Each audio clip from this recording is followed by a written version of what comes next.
नमस्कार साथियों, आप सभी कैसे हैं? मैं उम्मीद करता हूं कि आप स्वस्थ और मस्त होंगे। तो दोस्तों, आज की इस प्यारे से वीडियो में हम बात करेंगे क्लास 11th फिजिक्स का मोस्ट इम्पॉर्टेंट टॉपिक, जिसका नाम है unit and dimension. Unit and dimension, मात्रक और बीमा क्या होता है, इन सारी चीजों के बारे में हम बात करेंगे। क्या होता है यूनिट और क्या होता है डायमेंशन। तो सबसे पहले हम बात करेंगे यूनिट क्या होता है। तो हमारा काम होगा सबसे पहले कंसेप्ट को क्लियर करना, उसके बाद हम लिखवाएंगे। ठीक है? Yes sir. तो यूनिट क्या होता है समझो कि जैसे मैं मार्केट जाता हूं, मार्केट जाकर कहते हैं अंकल हमें 2 केजी आलू चाहिए, अंकल हमें 5 केजी चीनी चाहिए। तो मेरे भाई, मेरे दोस्त, जो तुम यहाँ पे बोल रहा है कि 2 केजी चाहिए, तो अगर हम मार्केट में जाकर बोलेंगे कि हमें 2 चाहिए, तो भैया मार्केट वाला भी पूछेगा कि तुम्हें 2 क्या चाहिए, तो बोलते हैं 2 केजी चाहिए। फिर हम अगले दिन जाते हैं मार्केट में, बोलते हैं कि हमें 2 सेंटीमीटर कपड़ा चाहिए। अगर हम जाके बोल दे कि भैया हमें 2 चाहिए, तो बोलेगा दुकान वाला भैया 2 क्या चाहिए, तो तुम्हें बोलना पड़ेगा सर सेंटीमीटर चाहिए। ठीक है? Yes sir. अगले दिन जाकर बोलता हूँ कि 3 मीटर स्क्वायर हमें जमीन चाहिए, तो अगर तुम जाकर बोल दोगे उसे कि हमें 3 चाहिए, तो दुकान वाला पूछेगा कि 3 क्या, तो तुम्हें बोलना पड़ेगा 3 मीटर स्क्वायर। तो मेरे भाई यहाँ पे जो ग्राम देख रहा है, सेंटीमीटर देख रहा है, मीटर स्क्वायर देख रहा है, इसी को बोलते हैं यूनिट। मतलब किसी भी सिस्टम को किसमें आप मेजर कर रहे हैं, उसी को बोलते हैं यूनिट बोलते हैं। तो मेरे भाई किसी भी फिजिकल क्वांटिटी के पास अगर आप चाहते हैं यूनिट को प्रॉपर समझना, तो सबसे पहले आपको समझना पड़ेगा फिजिकल क्वांटिटी क्या होता है।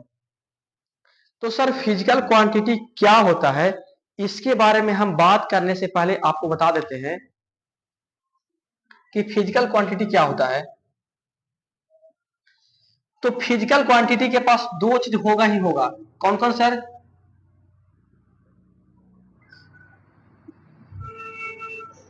फिजिकल क्वांटिटी,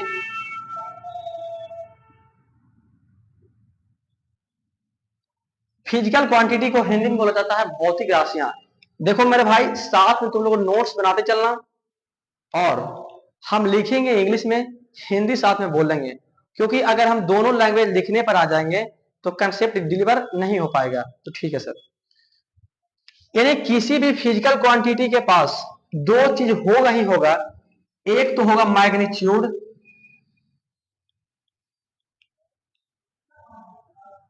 एक मैग्नीट्यूड होगा, साथ में उसके साथ यूनिट होगा। क्या होगा मेरे भाई? यूनिट। सर ये जो आप बात लिखे हैं कि फिजिकल क्वांटिटी यानी भौतिक राशियां के पास 2 चीज होते हैं, एक होते हैं मैग्नीट्यूड और एक होते हैं मैग्नीट्यूड और एक होते हैं यूनिट। Yes sir. एक होते हैं मैग्नीट्यूड और एक यूनिट होते हैं। मतलब दुनिया का कोई भी फिजिकल क्वांटिटी हो, दुनिया का कोई भी भौतिक राशि हो, तो उसके पास 2 चीज होगा ही होगा। कौन कौन सर? एक होगा मैग्नीट्यूड, एक होगा यूनिट। मैग्नीट्यूड को हिंदी में बोला जाता है परिमाण। क्या बोलते हैं मेरे भाई? मैग्नीट्यूड को हिंदी में बोलते हैं परिमाण, और यूनिट को हिंदी में बोलते हैं मात्रक। तो सर ये जो कंसेप्ट बताए हैं कि फिजिकल क्वांटिटी के पास 2 चीज होगा ही होगा, एक तो सर मैग्नीट्यूड, दूसरा यूनिट। जैसे सर, जैसे मैंने गया था मार्केट, कहाँ गया था मेरे भाई? एग्जाम्पल के ऊपर देखो। जैसे जाकर बोलते हैं मार्केट, जाकर बोलते हैं कि हमें 5 केजी चाहिए। क्या बोलेंगे मेरे भाई? 5 केजी। आलू में जाते हैं, बोलते हैं कि हमें 5 सेंटीमीटर चाहिए। फिर जाकर बोलते हैं कि 5 मीटर स्क्वायर बोले। तो जो यहाँ पे मेरे भाई 5 केजी तो बोल रहा है, 5 सेंटीमीटर बोल रहा है, 5 मीटर स्क्वायर है। तब बताओ यहाँ पे जो बोल रहा 5, ये क्या है? मैग्नीट्यूड है, मतलब परिमाण। कितना? तो बोलेगा 5, मैग्नीट्यूड हुआ। बोले कि क्या? तो केजी, तो केजी क्या हो गया? यूनिट। फिर अगले दिन मार्केट जाते हैं, बोलते हैं 5, तो 5 क्या? मैग्नीट्यूड हुआ। बोलते हैं क्या? तो सेंटीमीटर। क्या हो गया? यूनिट। बोलते हैं 5, तो 5 क्या हो गया? मैग्नीट्यूड। मीटर स्क्वायर, यूनिट हो गया। यानी कि कोई भी फिजिकल क्वांटिटी है तो उसके पास एक तो होगा मैग्नीट्यूड और एक होगा उसके पास यूनिट होगा। यानी किसी भी फिजिकल क्वांटिटी के पास एक तो होते हैं मैग्नीट्यूड और एक होते हैं unit. Yes sir, physical quantity के पास दो चीज फिक्स है कि होगा, एक होगा मैग्नीट्यूड और एक होगा यूनिट, दो चीज इसमें होते हैं। तो सर एक समझ गया एग्जांपल से? Yes sir. तो इसको लिखेंगे डिफिनेशन क्या होता है, तो बताओ यहाँ पे 5 केजी में 5 सेंटीमीटर में 5 मीटर स्क्वायर, इसको क्या कर रहे हैं, मेजर कर रहे हैं ना, यानी माप रहे हैं, नाप रहे हैं, इसी को बोलते हैं फिजिकल क्वांटिटी। Yes sir. तो फिजिकल क्वांटिटी का डिफिनेशन क्या होगा, हिंदी वाले भाई लिखना, a quantity, a quantity, English वाले भाई, a quantity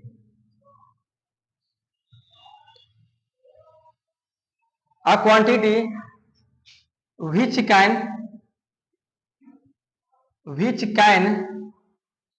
be measured,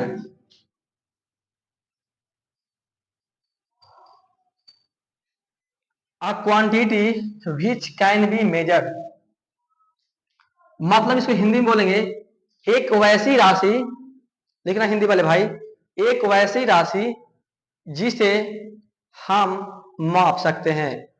a quantity which can be measured, एक ऐसी राशि जिसे हम माप सकते हैं।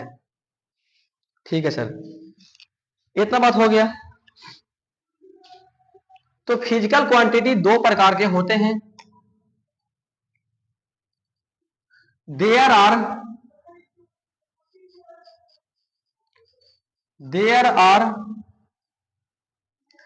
To types, there are two types of physical quantity, there are two types of physical quantity,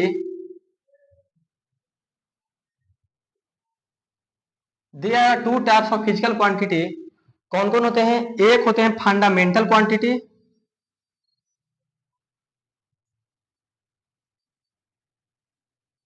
एक होता है फंडामेंटल क्वांटिटी, एक होता है फंडामेंटल क्वांटिटी जिसे हिंदी में बोला जाता है मूल राशियां। क्या बोलते हैं मेरे भाई, फंडामेंटल क्वांटिटी को हिंदी में बोलते हैं मूल राशियां। दूसरा होता है डेराइव्ड क्वांटिटी,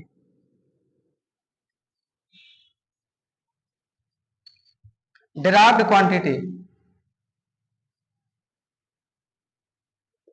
एक होते हैं फंडामेंटल क्वांटिटी, दूसरा होता है derived quantity.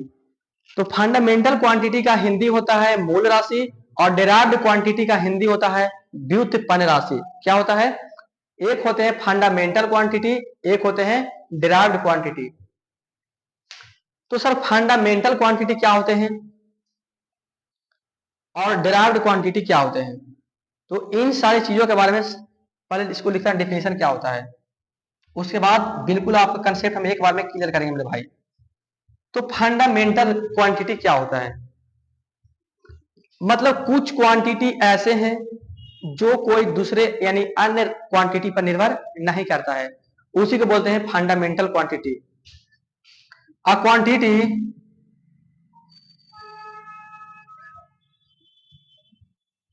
A quantity, quantity which does not depend, a quantity which does not depend on other quantity, other quantity। इसे हिंदी में बोलेंगे एक ऐसी राशि जो कोई अन्य राशि पर निर्भर नहीं करता है, उसे बोलते हैं फंडामेंटल क्वांटिटी।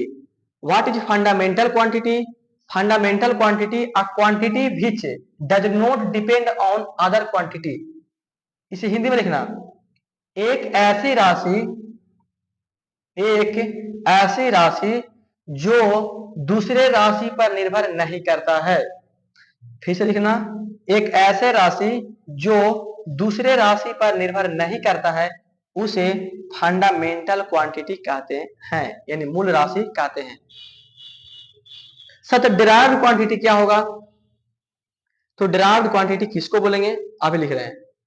तो बताओ यहाँ पे फंडामेंटल क्वांटिटी जो था किसी दूसरे राशि पर निर्भर नहीं कर रहा था, लेकिन डिराइव्ड क्वांटिटी जो होंगे दूसरे राशि पर निर्भर करेंगे। अर्थात फंडामेंटल क्वांटिटी की मदद से ही डिराइव्ड क्वांटिटी का निर्माण किया जाता है।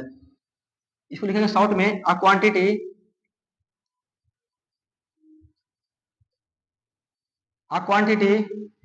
which depends which depend which depends which depends on fundamental quantity fundamental quantity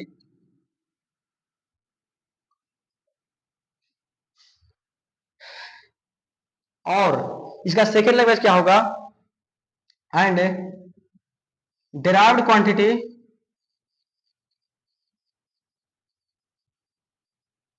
derived quantity is made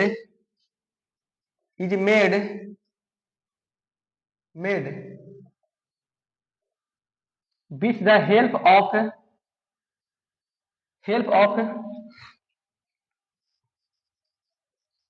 fundamental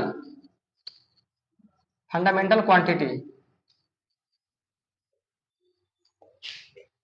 इसको हिंदी बोलेंगे एक ऐसे राशि जो मूल राशि की मदद से बनाए जाते हैं उसे डिराइव्ड क्वांटिटी कहते हैं। फिर से सुनना, एक ऐसे राशि जिसका निर्माण मूल राशि की मदद से की जाती है उसे डिराइव्ड क्वांटिटी कहते हैं। एक ऐसा राशि जो मूल राशि की मदद से की जाती है उसे डिराइव्ड क्वांटिटी कहते हैं। यहां तक लिख लिया? तो सर अभी हम बताएंगे कि फंडामेंटल क्वांटिटी कितने प्रकार के होते हैं। तो इसको लिख लिया ना, लिख लो या स्क्रीनशॉट ले लो। उसके बाद इसे क्या कहते हैं? इरेज करेंगे।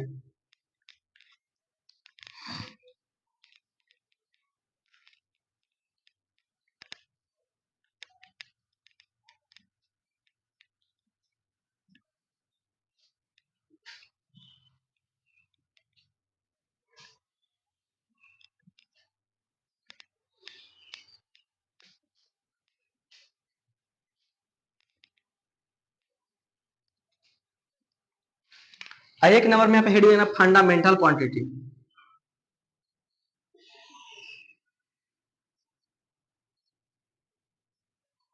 फंडामेंटल क्वांटिटी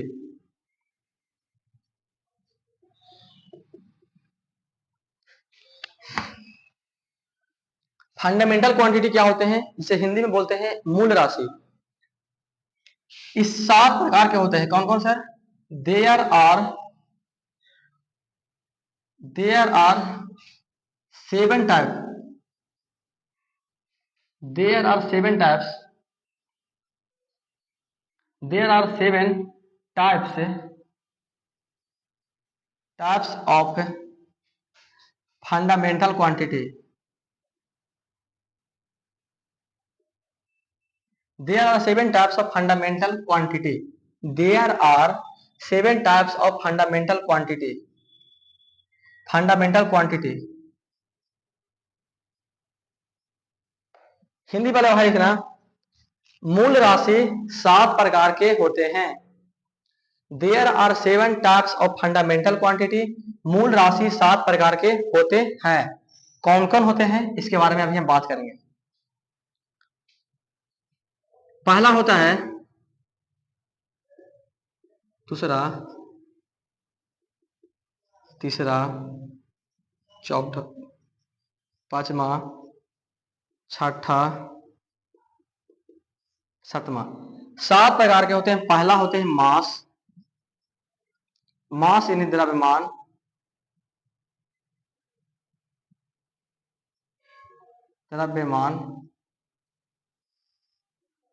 दूसरा होते हैं लेंथ, लंबाई।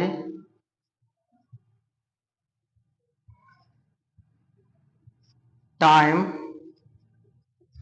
यानी समय, चौथा होते हैं इलेक्ट्रिक करंट, इलेक्ट्रिक करंट, इसे हिंदी में बोला जाता है विद्युत धारा,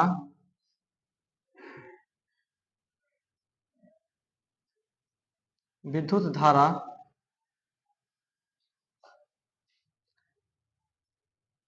लुमिनस इंटेंसिटी, लुमिनस इंटेंसिटी, ज्योति तीव्रता, ज्योति तीव्रता, छठा होते हैं amount of substance, amount of substance, amount of substance मतलब पदार्थ की मात्रा, पदार्थ की मात्रा, सातवां होता है टेम्परेचर,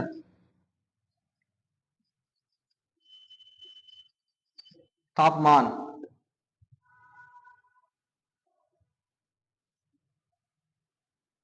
कौन कौन होते हैं, इतना 7 प्रकार के फंडामेंटल क्वांटिटी होते हैं। कौन कौन? एक होते हैं mass, length, time, electric current, luminous intensity, amount of substance, temperature. इस 7 प्रकार के होते हैं फंडामेंटल क्वांटिटी। एक मास है, लेंथ है, टाइम है, इलेक्ट्रिक करंट है, लुमिनस इंटेंसिटी है, अमाउंट ऑफ सब्सटेंस है, टेम्परेचर है, तापमान। इसका ट्रिक होता है मेरे भाई, यहाँ पे ट्रिक लिख लेना,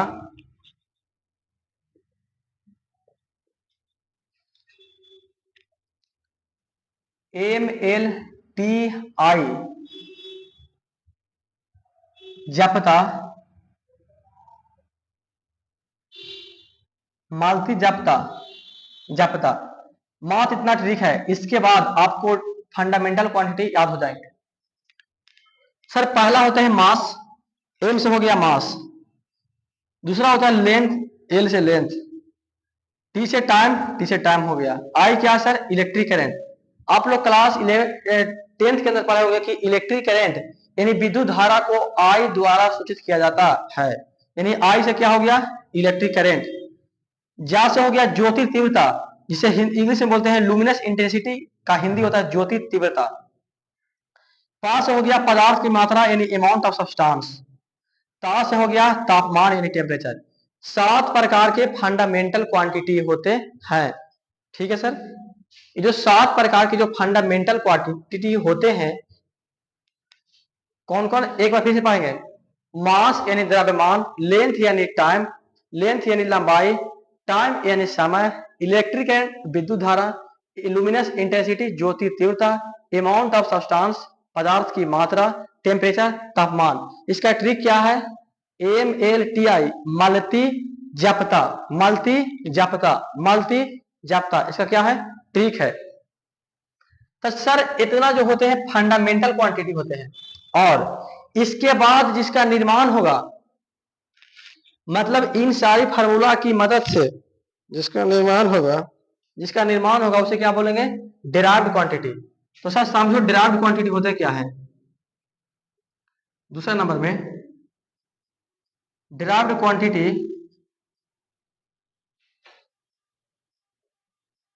डिराइव्ड क्वांटिटी यानी व्युत्पन्न राशि क्या होते हैं। जैसे मैंने बोला कि F बराबर क्या होता है?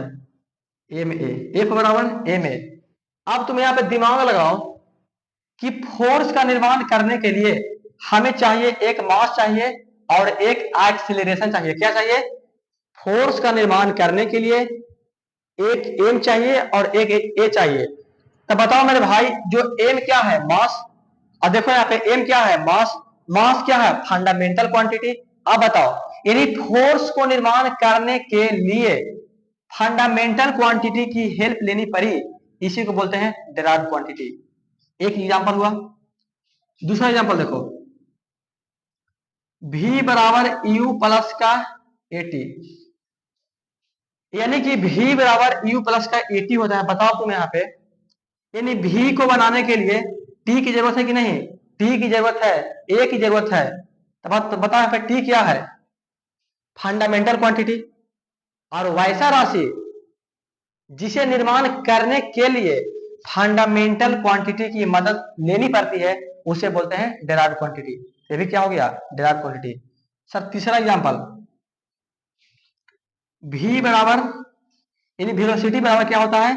Displacement upon time. Displacement upon time यानी वेग बराबर v से क्या होता है? वेलोसिटी, इसे हिंदी में बोलते हैं वेग। डिस्प्लेसमेंट यानी विस्थापन, t क्या है? टाइम। यानी वेग का निर्माण करने के लिए एक चाहिए डिस्प्लेसमेंट और एक चाहिए टाइम। यानी वेग का निर्माण करने के लिए विस्थापन बटा समय होता है। यानी वेलोसिटी का निर्माण करने के लिए हमको डिस्प्लेसमेंट चाहिए और टाइम चाहिए। जबकि सर पता है कि टाइम क्या है? फंडामेंटल क्वांटिटी है। क्या है? टाइम एक फंडामेंटल क्वांटिटी है। तो तुम बताओ मेरे भाई, यानी वेलोसिटी का निर्माण करने के लिए टाइम का मदद लेना पड़ा, मदद पड़ा? Yes sir. टाइम क्या है? Fundamental quantity. ये क्या हो गया? Derived quantity. क्योंकि डेराइव्ड क्वांटिटी का डिफिनेशन ही यही लिखवाए हैं कि वैसा राशि जिसे निर्माण करने के लिए फंडामेंटल क्वांटिटी की मदद लेनी पड़ती है उसी क्या बोलते हैं? Derived quantity. तब बताओ मेरे भाई, यहाँ पे वेलोसिटी का निर्माण करने के लिए टाइम का मदद लेना पड़ा, और टाइम क्या है? Fundamental quantity. ये क्या हो गया? Derived quantity. समझ रहे हो? Yes sir. आगे आएंगे अब एग्जाम्पल नंबर 4 पर। ए बराबर क्या होता है? v बटा टी। ए से क्या होगा? एक्सीलरेशन। v क्या हो गया? वेलोसिटी। टी क्या हो गया? टाइम। यानी त्वरण, वेग, समय। यानी कि त्वरण का निर्माण करने के लिए वेलोसिटी चाहिए और टाइम चाहिए। जबकि सर जानते हैं कि टाइम क्या है? फंडामेंटल क्वांटिटी है। और वैसा राशि जिसे फंडामेंटल क्वांटिटी की मदद लेकर जिस फॉर्मूला के निर्माण किया जाता है उसे क्या बोलते हैं? Derived quantity. तो यहाँ पे टाइम क्या है? Fundamental quantity. ये क्या हो गया? Acceleration, derived quantity. Example number 5वां देखो। अभी जब तक समझाएंगे नहीं तब तक हम आगे नहीं बढ़ पाएंगे, क्योंकि सर जानते हैं कि P बराबर W बटा टी। P क्या सर? पावर। W क्या सर? वर्क। T क्या सर? टाइम।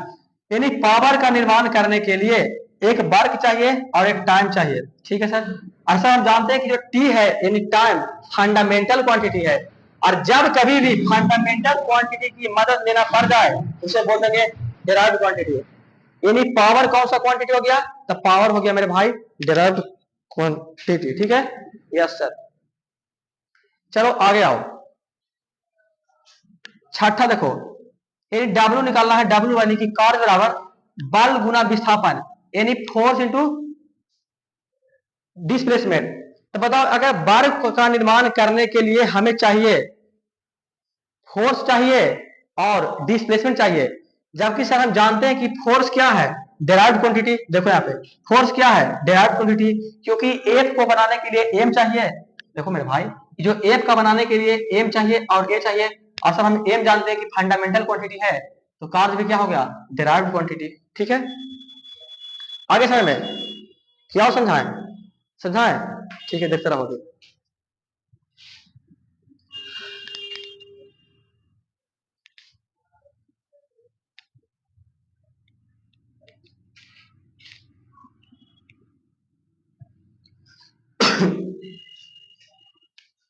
बताओ, यहाँ बताना तुम लोग। एस बराबर क्या होता है? UT plus half A T square. यानी एस यानी दूरी यानी ऊंचाई का निर्माण करने के लिए टी की जरूरत है। और टी क्या है? सर टी है फंडामेंटल क्वांटिटी। जब टी है फंडामेंटल क्वांटिटी, यानी कि फंडामेंटल क्वांटिटी की मदद से बना है, इसे क्या बोलेंगे? Derived quantity. क्या बोलेंगे मेरे भाई? डेराइव्ड क्वांटिटी बोलेंगे। ठीक है जी सर। तो हम उम्मीद करते हैं कि तुमको फंडामेंटल क्वांटिटी और डेराइव्ड क्वांटिटी कि जितना सारा कंसेप्ट है, सारा का सारा कंसेप्ट तुमको समझ में आ गया होगा। ठीक है?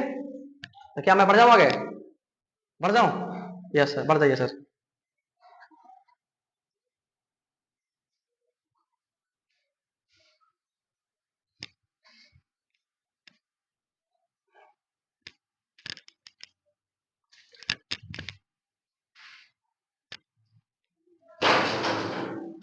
जो भी पढ़ाएंगे भाई कंसेप्ट हम बिल्कुल क्लियर करके देंगे, क्योंकि जब तक कंसेप्ट क्लियर नहीं होगा मजा नहीं आएगा।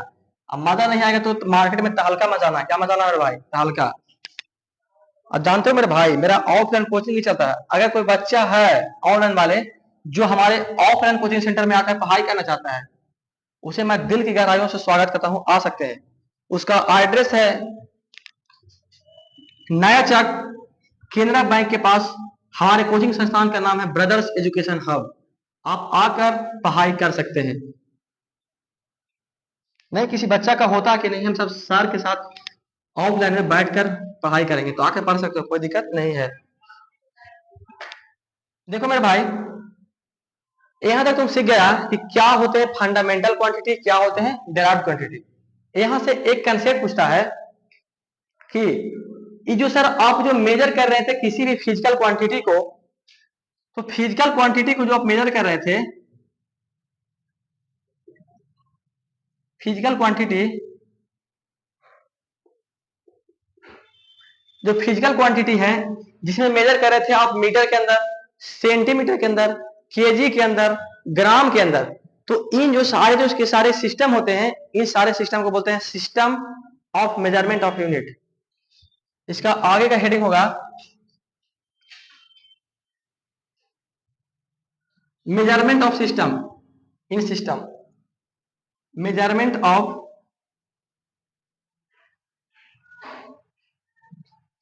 मेजरमेंट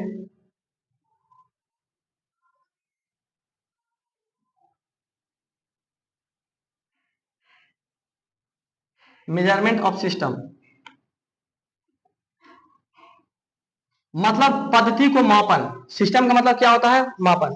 हिंदी वाले भाई लिखना पद्धतियों का मापन, मतलब कितने प्रकार की जो पद्धति है तो उसे मेजर किया जाता है।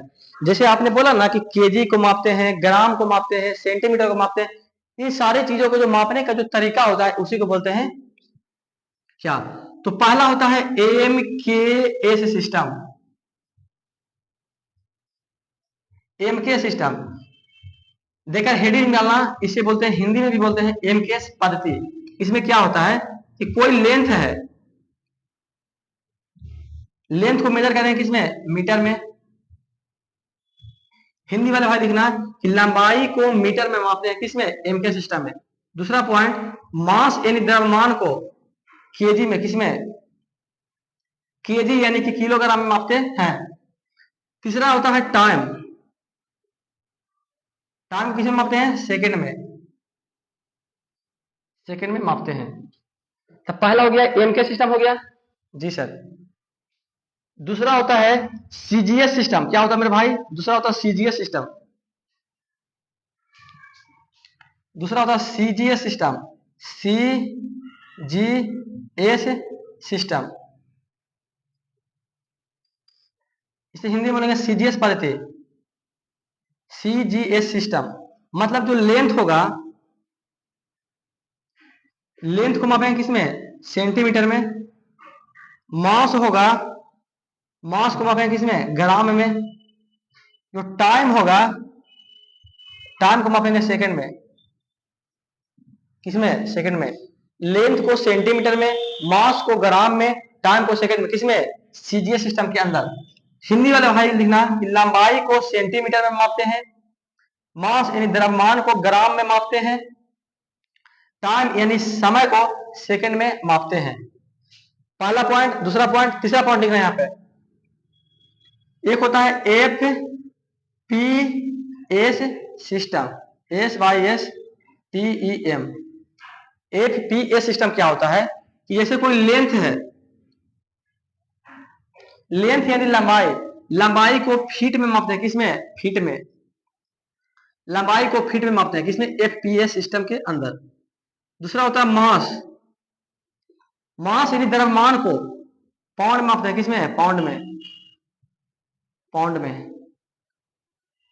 टाइम यानी समय को मापते हैं सेकंड में। एक बार फिर से सुनना ध्यान से। सिस्टम के जो मेजरमेंट होते हैं तीन प्रकार के मेन रूप से होते हैं। पहला होता है एम के एस सिस्टम, जिसे बोलते हैं लेंथ को मीटर में मापेंगे, मास यानी द्रव्यमान को केजी में मापेंगे, टाइम यानी कि समय को सेकंड में मेजर करेंगे। ठीक है। टाइम को सेकंड में मेजर करेंगे। दूसरा होता है सीजीएस सिस्टम, मतलब लेंथ को सेंटीमीटर में, लंबाई को सेंटीमीटर में मापते हैं। दूसरा है मास यानी द्रव्यमान, द्रव्यमान को केजी ग्राम में मापते हैं। तीसरा है टाइम यानी समय, समय को मापते हैं सेकंड के अंदर मापते हैं। फिर नेक्स्ट है तीसरा पॉइंट है, एक है एफपीएस सिस्टम, मतलब लंबाई को लेंथ को फीट में, मास यानी द्रव्यमान को पाउंड में, टाइम यानी समय को सेकंड में मापते हैं। और एक होता है ASI system. Sir ASI system क्या होता है? एएसआई सिस्टम का दूसरा नाम ही है MKS system. ASI system second name is MK system, या तो बोलेंगे MK system is the second name of ASI system. ठीक है, तो आप लोगों के मन में एक क्वेश्चन आना चाहिए कि सर कोई भी फिजिकल क्वांटिटी जो था उसको आप ग्राम में सेंटीमीटर में क्यों माप रहे थे, उसका उसके पीछे कारण क्या है? तो सुनो कारण। तो कारण मेरे भाई ये है कि जैसे अभी हम लोग कहां पे हैं, गांव में हैं। ठीक है, कोई भाई लोग होंगे जो शहर में रहते होंगे, कोई भाई लोग होंगे जो कई अन्य अन्य जिले में होंगे।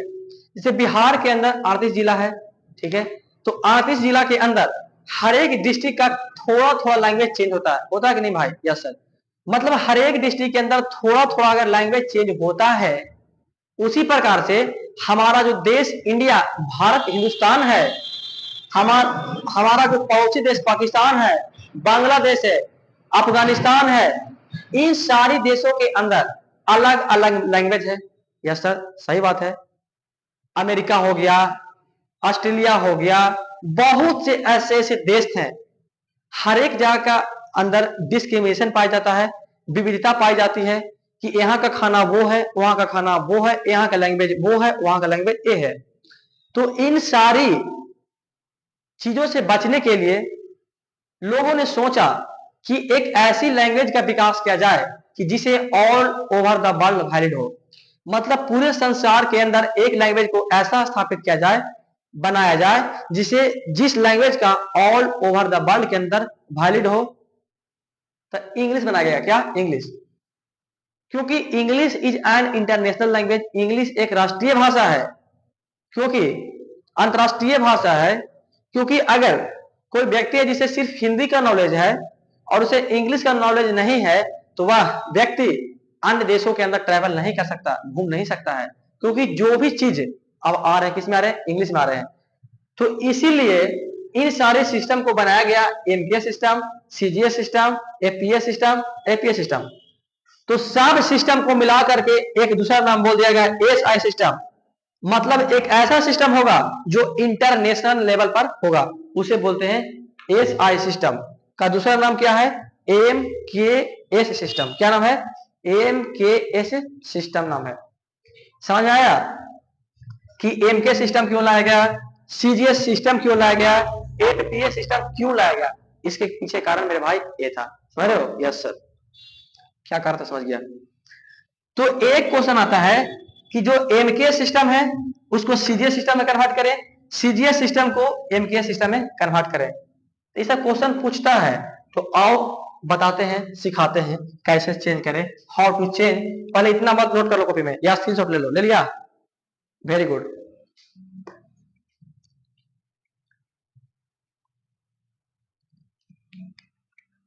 अब यहां पढ़ाएंगे कन्वर्जन, कि कैसे एमके सिस्टम को सीजीएस सिस्टम में कन्वर्ट करें और सीजीएस सिस्टम को कैसे एमके सिस्टम के अंदर कन्वर्ट करें। इसी को बोलते हैं कन्वर्जेंस ऑफ द यूनिट। किसी भी पद्धतियों को कन्वर्जन करना मतलब बदला बदली करना, रूपांतरण करना। ठीक है ना? Yes.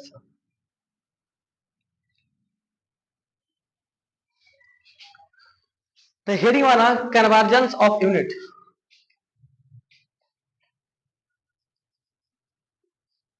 VERSION, conversion of unit. Unit Hindi में लिखना पद्धतियों का रूपांतरण या मात्रा का रूपांतरण। कन्वर्जन ऑफ यूनिट लिखना या सिस्टम। कन्वर्जन ऑफ यूनिट या सिस्टम। तो पहला हेडिंग मारना M K S system, M K system to CGS system.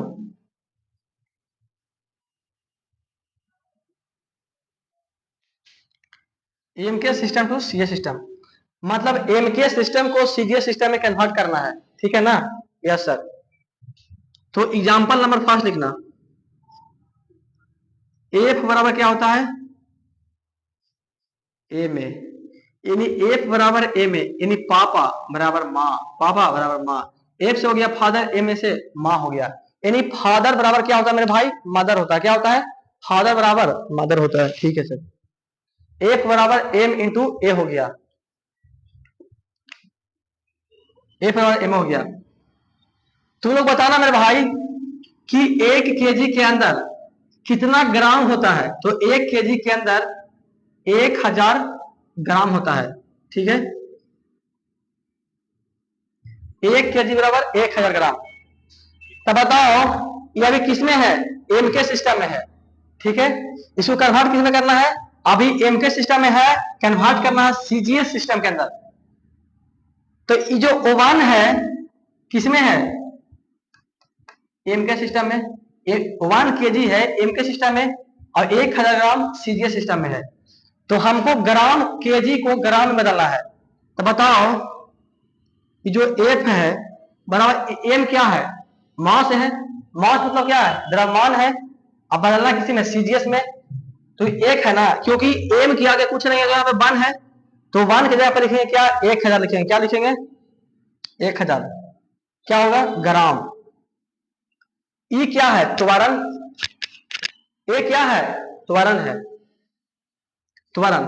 तो सर हम जानते हैं कि ए बराबर भी बटा टी होता है, यानी त्वरण बराबर वेग बटा समय, यानी वेग में परिवर्तन की दर को त्वरण कहते हैं, ठीक है ना? Yes sir.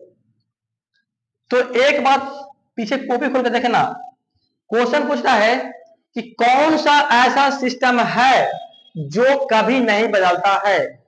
कभी नहीं बदलने का मतलब चाहे तो एम के सिस्टम हो, चाहे तो सीजीएस सिस्टम हो, चाहे तो एफपीएस सिस्टम हो। कौन से ऐसे क्वांटिटी है जो M K system, CGS system और एफपीएस सिस्टम सभी में क्या होते हैं? सेम। तो उस राशि का नाम है टाइम। टाइम लिखना, time always, time always same, same in any physical quantity. Time is always, time is always same in any physical quantity. Hindi वाले लिखना कि समय हमेशा, समय हमेशा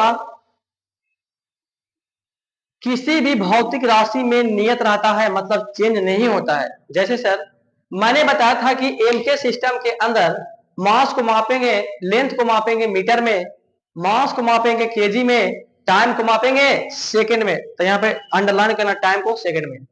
दूसरा बताए थे सीजीएस सिस्टम, यानी लेंथ को सेंटीमीटर में, मास को ग्राम में, टाइम को सेकंड में। यहाँ पे सेकंड यानी टाइम पे अंडरलाइन करना। तीसरा बताए थे एफपीएस सिस्टम, मतलब लेंथ को फुट में, मास को पाउंड में, टाइम को सेकंड में। Yes sir. तो वैसी राशि जो हर एक भौतिक राशि के अंदर सेम होता है उसका नाम है time. Time is always same in any physical quantity. Time हमेशा किसी भी भौतिक राशि में क्या होते हैं? समान होते हैं। यानी समय क्या होगा? सेम। क्या होगा मेरे भाई? समय क्या होगा? सेम। अगर सब चीज में सेम है तो चेंज नहीं होगा, और चेंज नहीं होगा तो क्या मतलब है? गोली मारो, टाइम गया खत्म। तो बचा क्या? ए बराबर भी बचा। वेग क्या होता है? तो वेलोसिटी बराबर होता है विस्थापन बटा समय, तो विस्थापन बटा समय। समय होगा, टाइम होगा सेकेंड, और सेकेंड चेंज नहीं होता है। तो बचा क्या? विस्थापन। विस्थापन क्या होता है? दूरी है एक प्रकार का, तो विस्थापन का मात्रा क्या होता है? मीटर। क्या होता है? मीटर। मीटर होता है एम के सिस्टम में। और सर हम जानते हैं कि 1 मीटर बराबर होता है 100 सेंटीमीटर होता है। Yes sir. तब बचा कि ए बराबर क्या बचेगा? सिर्फ क्या बचेगा? विस्थापन। विस्थापन क्या होता है? मीटर। बताओ क्या बचेगा? सिर्फ मीटर। इन्हें 100 से गुना कर देंगे तो बचा क्या? एफ बराबर सेंटीमीटर हो जाएगा। तो देखो 3 शून्य यहाँ पे, 2 शून्य यहाँ पे हो जाएगा 10 के पावर 5 ग्राम सेंटीमीटर। इसी को बोलते हैं एफ बराबर 10 के power 5 dyne. Gram into centimetre को बोलते हैं डाइन, बोलते हैं क्या बोलते हैं? D by N E. यानी पूछेगा 1 न्यूटन बराबर 10 के पावर 5 डाइन होगा। 1 न्यूटन बराबर 10 के पावर 5 डाइन होगा। इसी भाग को दिक्कत, और इतना बात को तुम लिखो, उसके बाद बताएंगे अभी।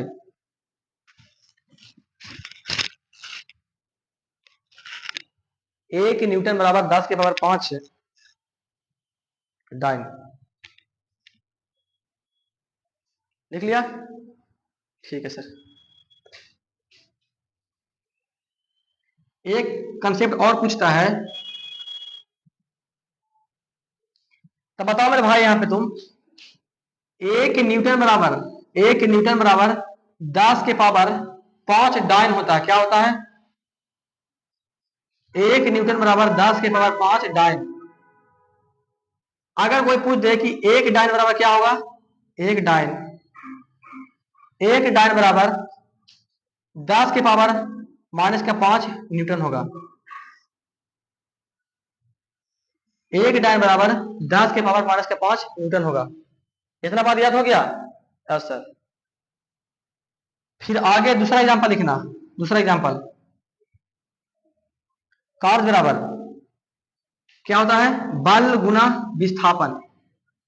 एफ से होता है फोर्स, ए से होता है डिस्प्लेसमेंट, ए विस्थापन। ठीक है, तब बताओ मेरे भाई ये किसमें है? हम जानते हैं कि जो बल होते हैं, बल का एस आई मात्रक न्यूटन होता है। क्या होता है? न्यूटन होता है। न्यूटन होता है। Yes sir. यहाँ पर लिख लेना S I unit of force, force is Newton. यानी बल का हिंदी में लिखना, बल का एस आई मात्रक न्यूटन होता है। बल का एस आई मात्रक न्यूटन होता है। दूसरा CGS, CGS unit of force, force is dyne. CGS unit of force is dyne. इसे हिंदी में लिखना, बल का सीजीएस मात्रक डायन होता है। बल का सीजीएस मात्रक डायन होता है। अब बताओ ये जो फोर्स है ये न्यूटन है, लेकिन चाहिए सीजीएस में, तो क्या होगा? डायन। यानी 10 के पावर क्या होगा? 5 डायन होगा। ठीक है। एस क्या है? विस्थापन। विस्थापन क्या होता है? दूरी। दूरी का मात्रक मीटर। अब बदलना किसमें? सीजीएस में, यानी सेंटीमीटर में। सौ से क्या करेंगे? गुना करेंगे, यानी 10 के पावर 7 हो जाएगा। आर होगा ई आर जी। यदि क्वेश्चन पूछता है कि 1 जूल बराबर 10 के पावर 7 अर्ग होगा, ई आर जी। 1 जूल बराबर 10 के पावर 7 अर्ग होगा। तो यहां से एक पॉइंट बना कर लिखना, S I unit of work is joule. Joule यानी कार्य का एस है मतलब क्या होता है? जूल। फिर नेक्स्ट क्वेश्चन है CGS unit of work, CGS unit of work is erg होता है। क्या होता है? Erg. Erg. CGS unit of work is erg. Hindi वाले भाई लिखना, कार्य का सीजीएस मात्रक आर्ग होता है। कार्य का सीजीएस मात्रक आर्ग होता है। क्या होता है? आर्ग होता है। लिख लिया? ठीक है सर। पूछेगा कि एक आर्ग बराबर 10 के पावर माइनस का 7 जूल।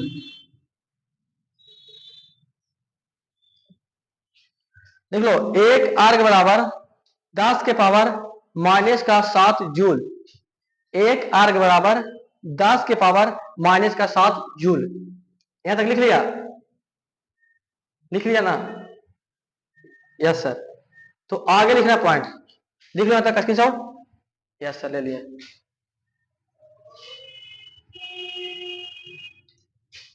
एक पॉइंट और है लिखना।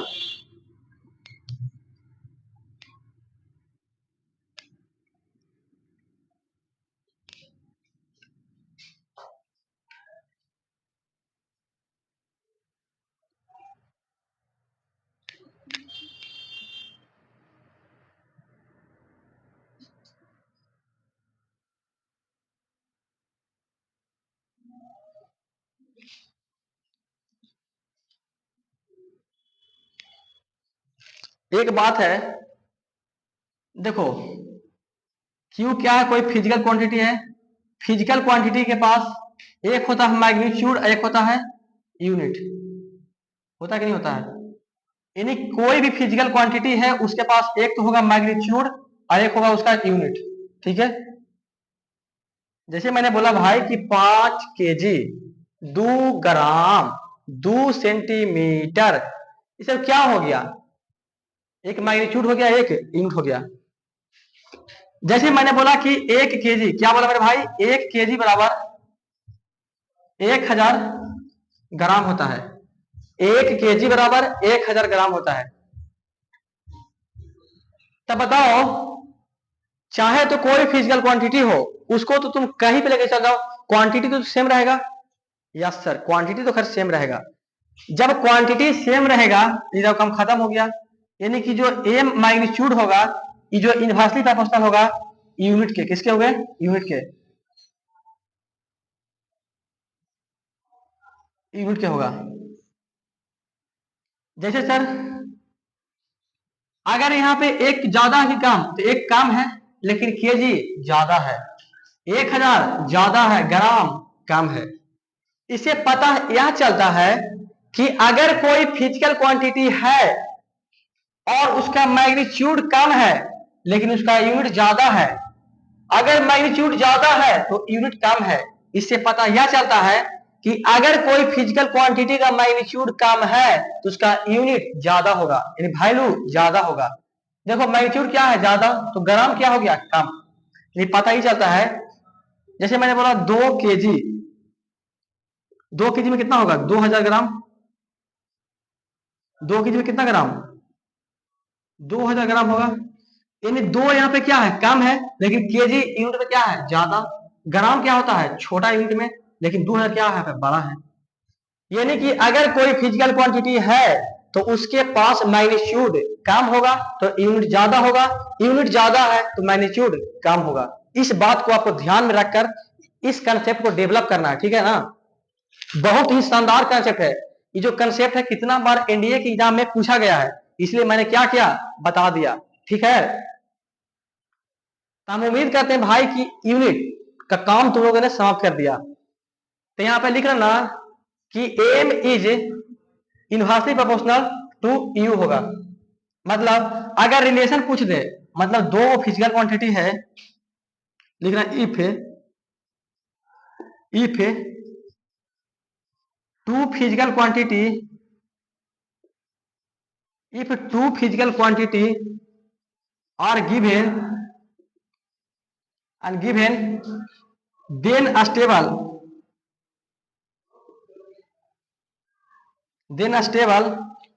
relation, a stable relation, then a stable relation between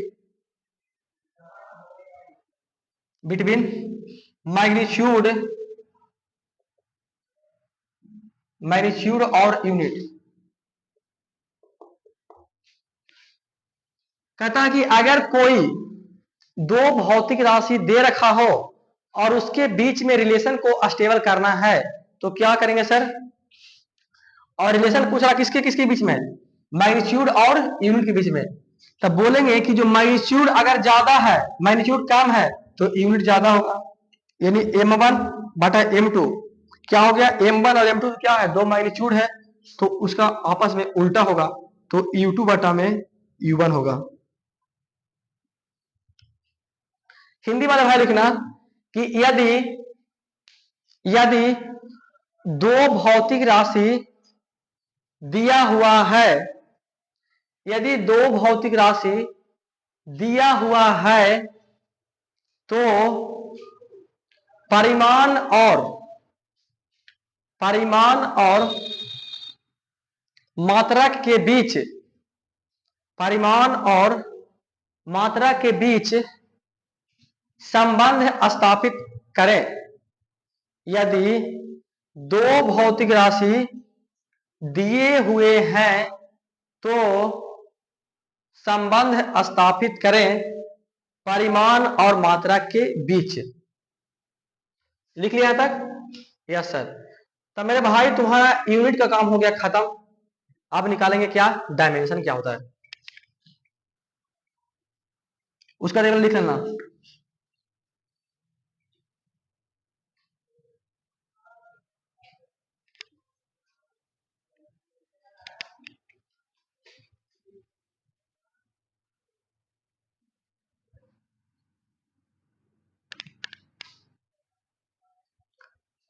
तो यूनिट का काम खत्म हुआ। अब बात करेंगे डायमेंशन के बारे में। किसके बारे में? डायमेंशन के बारे में। डायमेंशन यानी कि बीमा से बात करेंगे। मानो heading dimension.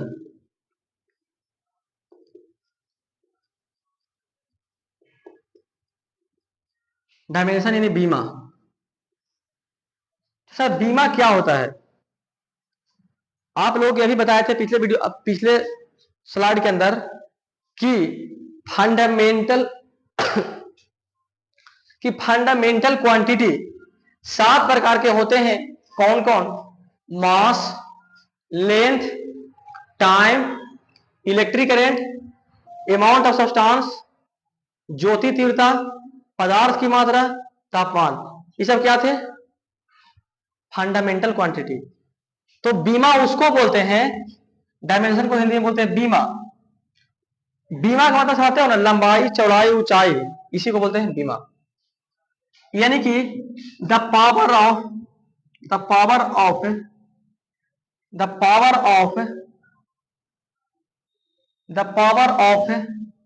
Fundamental quantity, the power of fundamental quantity, the power of fundamental quantity is called dimension।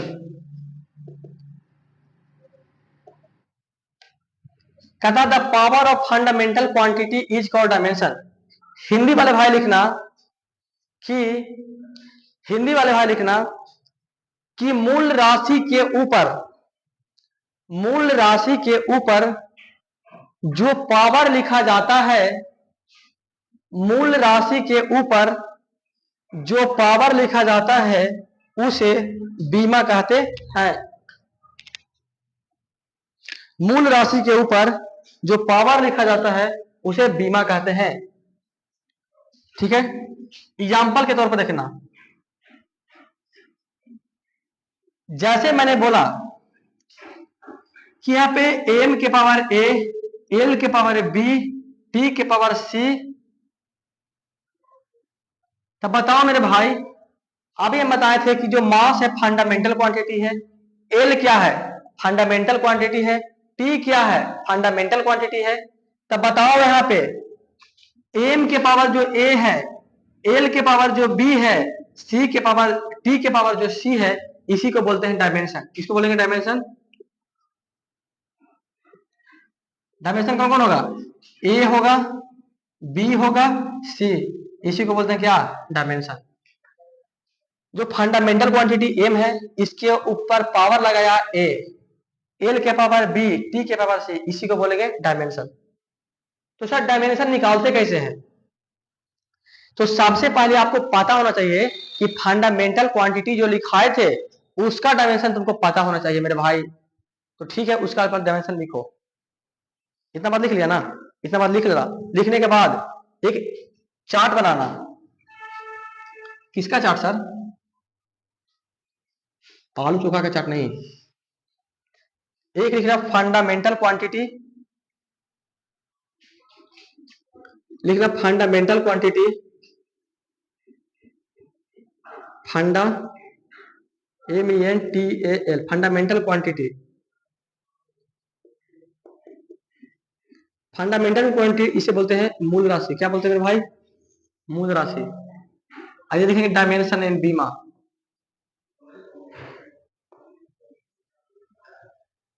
Fundamental quantity जिसे बोलते हैं मूल राशि, डायमेंशन मतलब होता है बीमा। ये क्या होता है? तो फंडामेंटल क्वांटिटी 7 को लिखा था अभी, कौन कौन? एक है मास, द्रव्यमान, दूसरा लेंथ, तीसरा टाइम, चौथा electric current, electric current, electric current विद्युत धारा, पांचवा luminous intensity, luminous intensity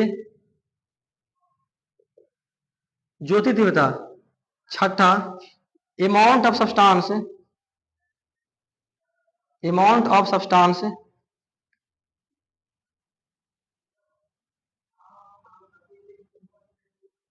amount of substance, सातवां temperature.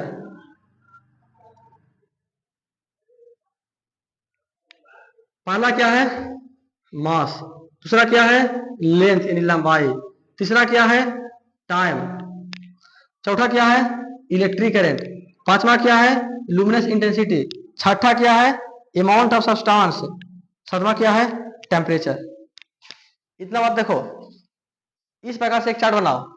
Mass, length, time, electric current, luminous intensity, amount of substance, temperature. तो मास को बोला जाता है हिंदी में द्रव्यमान, लेंथ को बोलते हैं लंबाई, टाइम को बोलते हैं टी समय, इलेक्ट्रिक करंट विद्युत धारा, लुमिनस इंटेंसिटी ज्योति तीव्रता, अमाउंट ऑफ सब्सटेंस पदार्थ, अमाउंट ऑफ सब्सटेंस पदार्थ की मात्रा, टेम्परेचर तापमान।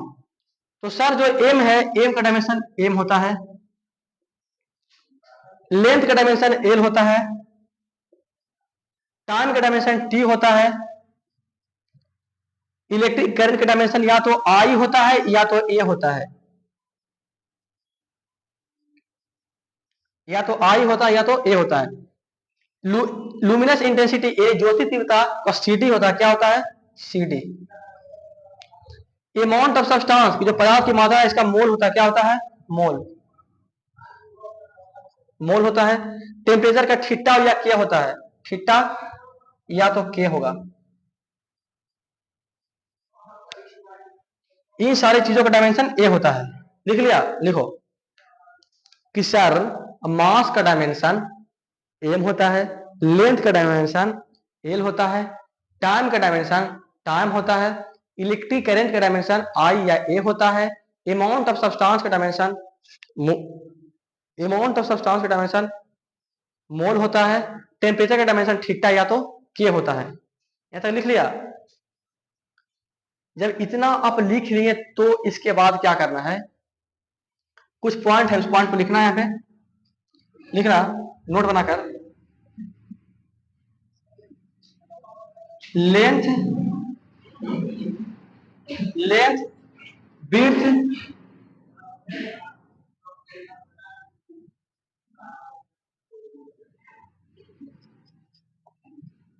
Length width height, distance, distance displacement,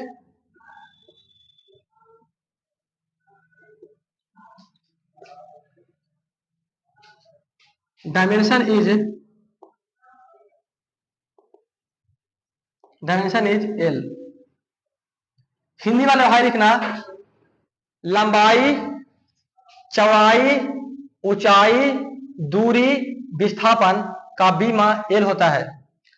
Hindi वाले भाई लिखना, लंबाई, चौड़ाई, ऊंचाई, दूरी, विस्थापन का बीमा एल होता है। Length, width, height, distance, displacement, dimension is L. लंबाई, चौड़ाई, ऊंचाई का बीमा एल होता है। तो सर अब हम डायमेंशन निकाले कैसे? क्योंकि निकालने के लिए हमें तो आना चाहिए ना। यस सर, बिल्कुल तुम्हें आना चाहिए मेरे भाई। तो सीखो यहाँ पे किस प्रकार से डायमेंशन निकालते हैं, जो लिख लेना यहाँ पे। Yes sir.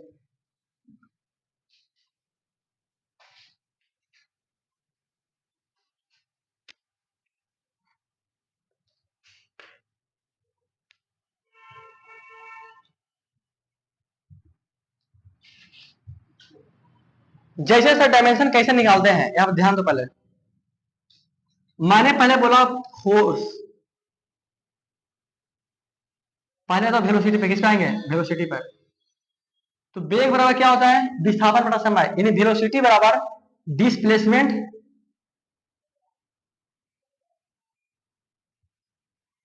Displacement upon time,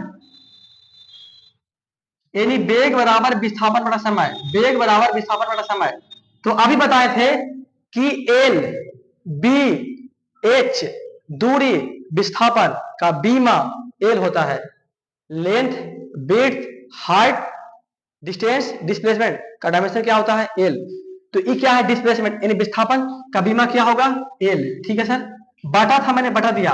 यहाँ पे देखो time time time time time time time का डायमेंशन टी होता है, क्या होता है? टी। तो यहाँ पे क्या लिखेंगे? टी। टी के पावर यहाँ पे क्या है? वन, प्लस में ऊपर जाएगा माइनस में, एल टी के पावर माइनस का वन होगा। दूसरा देखना, एक्सीलरेशन क्या होता है? एक्सीलरेशन v बटा टी, यानी rate of change in velocity, इसी को क्या बोलते हैं? एक्सीलरेशन बोलते हैं। तो बताओ वेलोसिटी का डायमेंशन क्या आया है? ए वाला आया है, एल टी के पावर माइनस वन। तो एल टी के power minus one, L T के पावर माइनस वन बटा में क्या है? टी है। इसके पावर कुछ नहीं तो क्या है? वन, ऊपर जाएगा माइनस में होगा एल टी के पावर माइनस का टू। तो पूछेगा एक्सीलरेशन का बीमा क्या होगा? तो एल टी के पावर माइनस का टू। तीसरा, फोर्स क्या होता है? एफ बराबर ए में होता है। तो सर एम क्या है? मास। अब देखो यहाँ पे मास द्रव्यमान, मास का डायमेंशन कैपिटल एम, क्या है? Capital M, M capital M. ये क्या है? ए एक्सीलरेशन का डायमेंशन क्या है? L T power minus two, तो L T power minus two. अगर कोई तुमसे पूछता है कि फोर्स का डायमेंशन क्या होगा, तो एम एल टी के पावर माइनस के टू लिख देंगे यहाँ पे। चौथा देखो यहाँ पे, अगर तो कोई तुमसे पूछता है कि बार्क का डायमेंशन क्या होगा? बार्क, तो कार्य बराबर बल गुना विस्थापन, यानी बार्क बराबर फोर्स इंटू डिस्प्लेसमेंट। तो बार्क कौन सा है? फॉर्मूला ए है डायमेंशन, लिखेंगे एम एल टी के पावर माइनस टू। एस क्या है? विस्थापन। अब बताएं कि एल बी एच दूरी विस्थापन का बीमा एल होता है, तो गुना करेंगे यहाँ पे एल हो जाएगा। अब निकालेंगे तो क्या होगा मेरे भाई? एम एम लिखेंगे, एल गुना एल, बेस सेम है, पावर क्या होगा? जुटेगा, तो एल स्क्वायर टी के पावर माइनस का टू। अगर तुमसे कार्य का बीमा पूछेगा तो एम एल स्क्वायर टी के पावर माइनस टू बोल देंगे। पांचवा देखो, अगर कोई तुमसे पूछ दे कि शक्ति का बीमा क्या होगा? पावर, पी बराबर डब्ल्यू बटा टी। डब्ल्यू क्या है? बार्क, बार्क का डायमेंशन यहां देखो एम एल स्क्वायर टी के पावर माइनस टू। टाइम क्या है? टाइम, अब देखो यहाँ पे टाइम का डायमेंशन टी है, क्या है? टी। यहाँ पे क्या देंगे? टी देंगे। इसके पावर कुछ नहीं है तो वन, प्लस में ऊपर जाएगा माइनस में होगा, यानी एम एल स्क्वायर टी के पावर माइनस का थ्री। क्योंकि देखो यहाँ पे टी के पावर माइनस टू पहले से था, एट पावर और जाएगा तो टी के पावर माइनस वन होगा, बेस सेम है, पावर क्या होगा? जुटेगा, तो टी के पावर माइनस का थ्री, यानी एम एल स्क्वायर टी के पावर माइनस का थ्री। किसका आ गया? शक्ति का बीमा। अगर कोई तुमसे शक्ति का बीमा पूछता है, यानी पावर, पी से पावर, डब्ल्यू से बार्क, टी से टाइम। अगर तुमसे कोई पूछता है पावर का डायमेंशन, तो एम एल स्क्वायर टी के पावर माइनस का थ्री होगा। हो गया तक? Yes sir. छठा देखना, तुमको निकालना है प्लांक कांस्टेंट। किसका निकालेंगे? Planck constant. तब प्लांक कांस्टेंट होता क्या है? फार्मूला देखो पहले, तो E बराबर होता है एच न्यू। क्या होता है? H new. प्लांक कांस्टेंट कौन है? यहाँ पे एच है, तो निकालोगे एच बराबर, तो एच बराबर होगा ई बटा न्यू। ई बटा न्यू क्या होगा? ई बटा न्यू।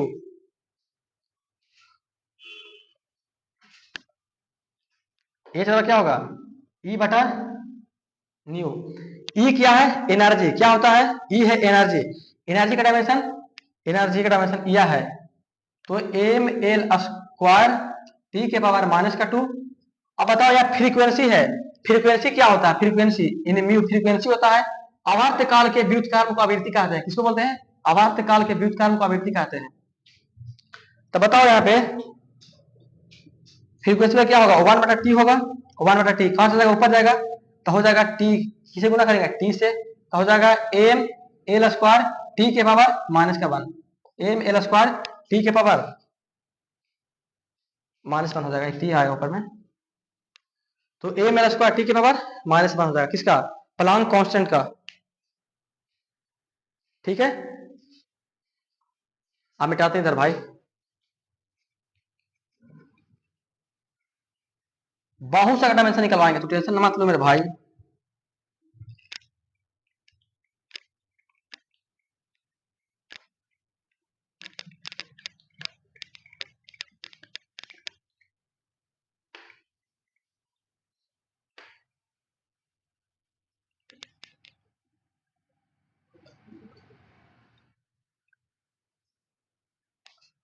देखो यहाँ पे थोड़ा सा भी,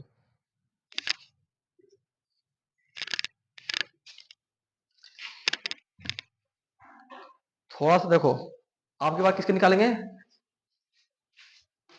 उधर नोट कर लिया ना।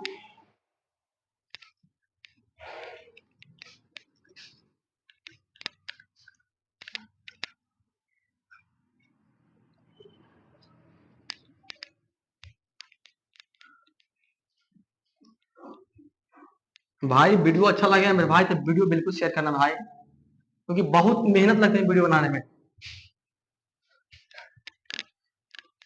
समझ गए ना आप लोग। जी हाँ, आप लोगों को सपोर्ट करना ही पड़ेगा, हर हाल में करना पड़ेगा।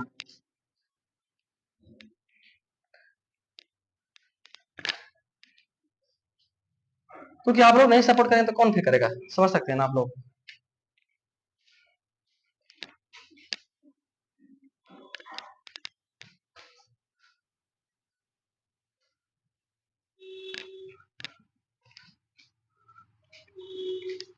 हाँ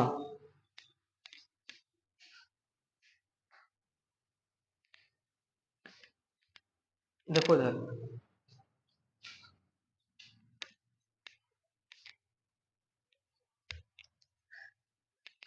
तुम लोग को निकालना है प्रेशर का, किसका निकालना है, प्रेशर का निकालो डायमेंशन।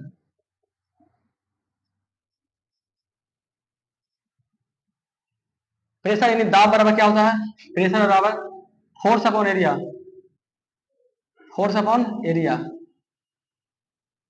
तो सर फोर्स का डायमेंशन अभी दिखाए थे कि एम एल टी के पावर -2, एरिया क्या होता है, लंबाई गुना चौड़ाई, लंबाई गुना चौड़ाई। तब बोले थे कि एल बी एच दूर विस्तार का विभा क्या होता है, तो एल इसका और एल इसका, एल स्क्वायर होगा, तो लिखेंगे एल स्क्वायर, एक एल से कटेगा तो बचेगा एम, ये एल क्या बचेगा, एक कटेगा तो एक बचेगा, तो एल के पावर -1 टी के पावर -2 जाएगा, जाएगा। Yes sir.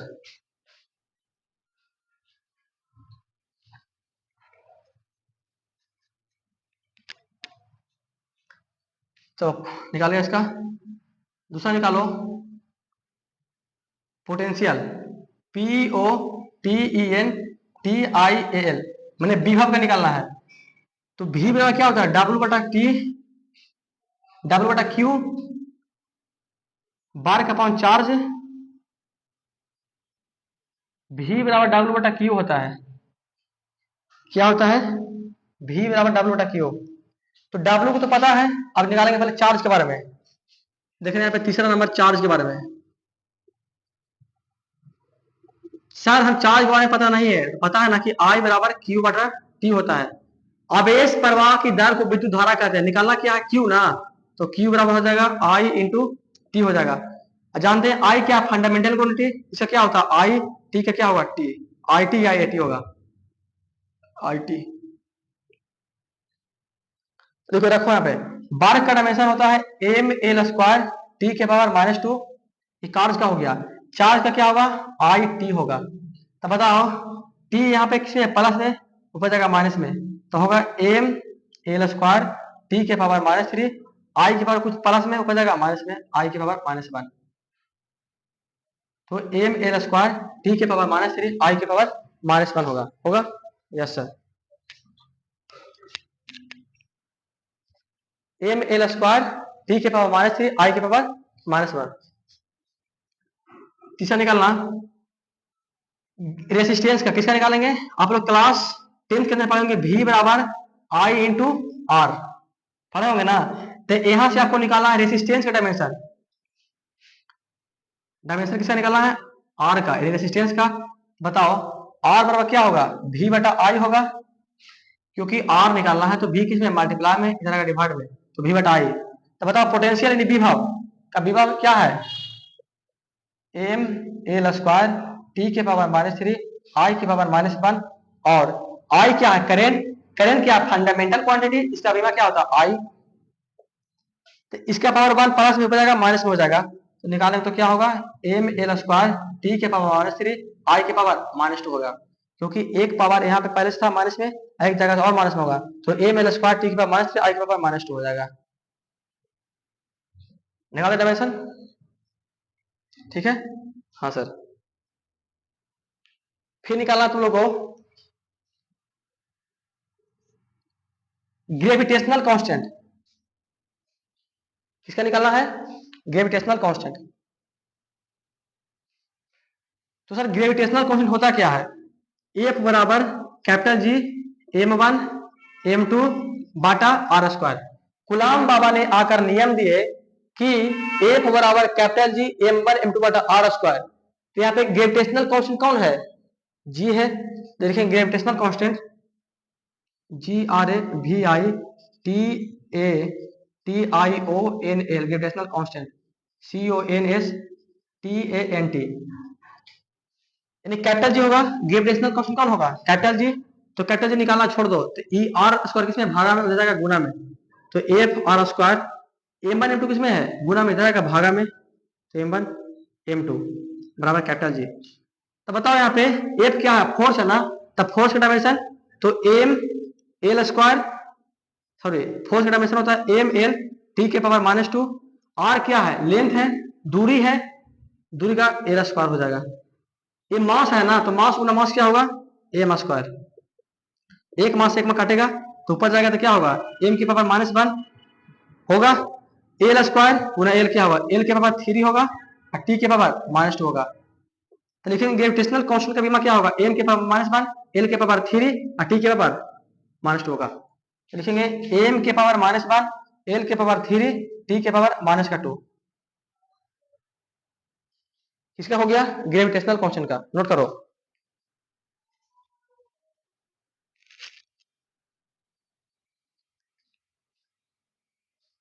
नोट कर लिया? Yes sir. चलो आगे निकालो, तो यंग मॉडुलस किसका निकालेंगे? यंग मॉडुलस क्या होता है? Young modulus, young modulus, young मापांक क्या होता है? ध्यान दो यहाँ पे।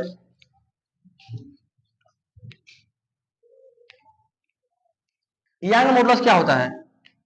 तो क्लास 11th में एक चैप्टर है मेरे भाई, क्लास 11th में एक चैप्टर है जिसका नाम है स्ट्रेस और स्ट्रेन के बारे में पढ़ने का है। तो तुम लोग को बताना होगा यंग मॉडुलस के बारे में। तो ये कहता है स्ट्रेस, स्ट्रेस यानी प्रतिबल ये डायरेक्टली समानुपाती होता है स्ट्रेन के। Stress is directly proportional strain, यानी प्रतिबल समानुपाती विकृति होते हैं। जब समानुपाती का चिन्ह हटता है ना, तो एक कांस्टेंट आता है, एक नियतांक आता है, तो बोलेंगे स्ट्रेस बराबर, इसी को बोलते हैं यंग मॉडुलस, बराबर स्ट्रेन होगा, स्ट्रेन होगा। ठीक है सर, स्ट्रेन यानी कि ई निकालना है ना, तो स्ट्रेस, स्ट्रेस बटा स्ट्रेन बराबर होगा गामा, ये वाला होगा।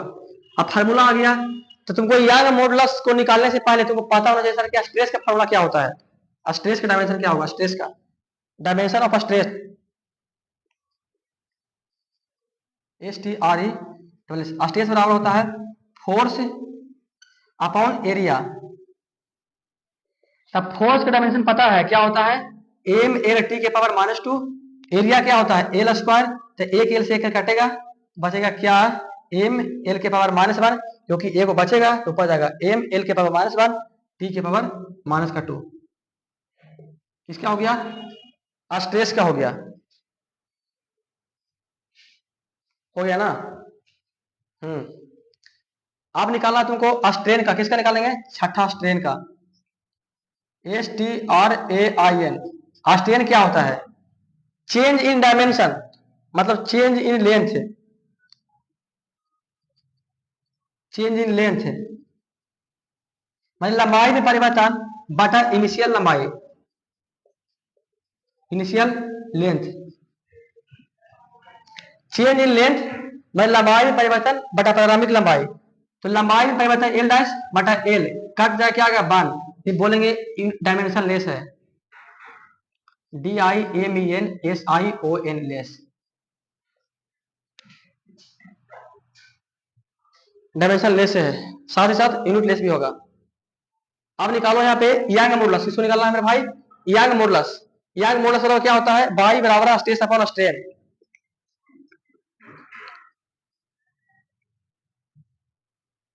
सतवां लिखना है यहाँ पे यंग मॉडुलस। यंग मॉडुलस बराबर क्या होगा स्ट्रेस बटा स्ट्रेन। तो बताओ स्ट्रेन का डायमेंशन नहीं होता है इसको काट दो, क्योंकि बीमाहीन है, खत्म हो गया। तो बचा क्या स्ट्रेस डायमेंशन क्या है, तो एम एल के पावर -1 टी के पावर -2, यही होगा क्या यंग मॉडुलस का डायमेंशन। ठीक है।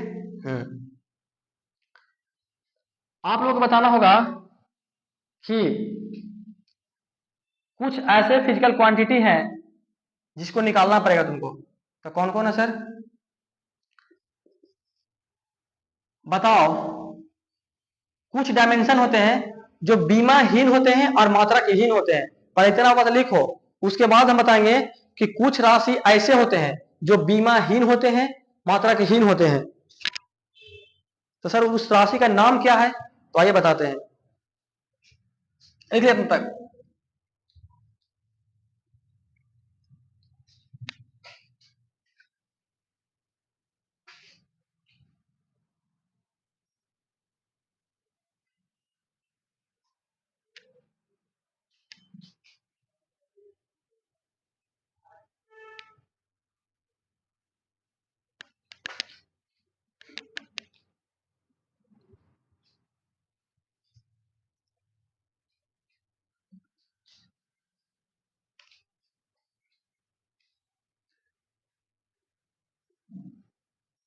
Some physical quantity, some physical quantity, some physical quantity has unitless और डायमेंशन लेस। कहता है कुछ राशि जिसका ना तो मात्रक होता है ना ही बीमा होता है, some physical quantity has unitless और डायमेंशन लेस, मतलब कुछ राशि ऐसे हैं जिसका ना तो बीमा होता है और ना ही मात्रक होता है।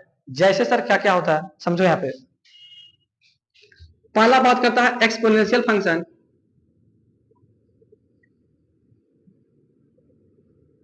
एक्सपोनेंशियल फंक्शन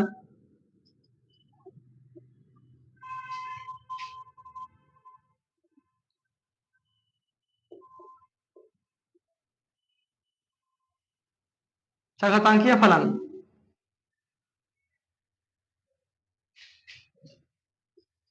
दूसरा होता है पाई। तीसरा होता है number,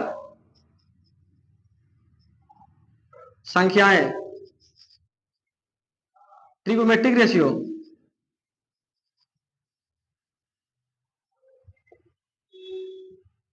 trigonometric function, trigonometric function,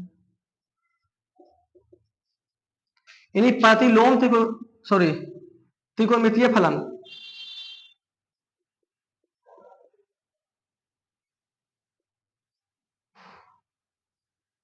त्रिकोणमितीय फलन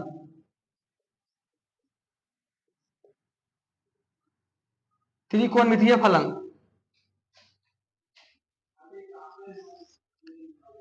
शुल प्योर नंबर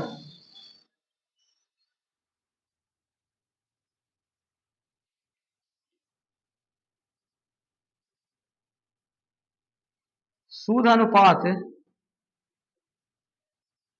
बाल राशि।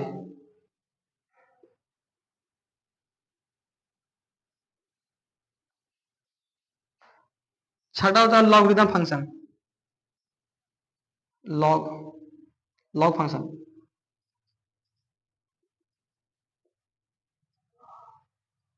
लघु गणक लघु गणक गणक लघु गणक फलन।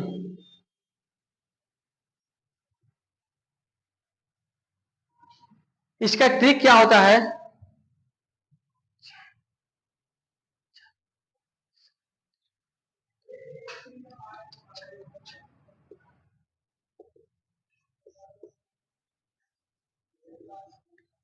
चार पाई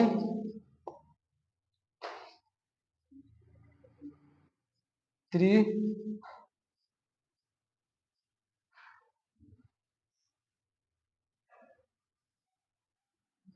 चार पाइसन त्रिशूल, इसको बोलते हैं चार घातांकीय फलन। पा से पाई होता है, पाई सच संख्या संख्या। ती से हो गया त्रिकोणमितीय फलन। सु से हो गया शुद्ध अनुपात वाली राशि। अल्लाह से लघु गणक फलन। तो सर जो जितना बात आप बताए हैं इतना बात में से तो कुछ समझ में नहीं आया। तो नहीं आया तो तुम्हारा भाई है ना समझाएगा, टेंशन क्यों लेते हो भाई? हाँ ये बात हुआ। ठीक है सर, समझाते हैं क्या होता है जी। तो समझिए ये जो बोलता है एक्सपोनेंशियल फंक्शन, ये क्या होता है?